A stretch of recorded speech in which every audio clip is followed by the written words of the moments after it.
بشین عزیزم. ببخشید محکم بستم. بعدش سرت با این ماشین باید صفر اصلا باید آب بندی شه. راحت باش. چه حرفی میزنی؟ اینجا نگاه کن. اینقدر در محکم زد رضا، به اینجا نگاه کن. اینجا خلوف بده، اینقدر محکم زد. هیچ چی بهش نگفتی؟ دیگه میگم دختر بود دیگه. اینقدر محکم زد اینجا. داداش من پایین منتظرم. نداره که پامو گذاشتم. نه چه اشکالی داره؟ دیوونه شدی؟ آشه گذاشتی بالا؟ اشکال نداره که پامو زدم. چه اشکالی داره؟ چرمه. اومدی عزیزم؟ اصلا فقط یه اتفاق کوچولو افتاده. چی شده؟ بیا. اینجا رو زدم به جدول. اینجا؟ آره. فدای سرت عزیزم، اصلا آتیشش بزن. اینجا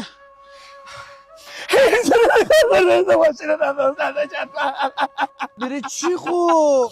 رنده معلومست با کجا آمده نگاه کنه. با پت که مشکل نداری؟ نه اشکال نداره. بیاید بفی بر بالا.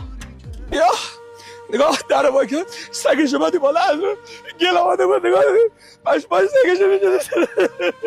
اشکال نداره که تو ماشین سیگار بکشم. نه رضا بیا بشین. بو چی میه؟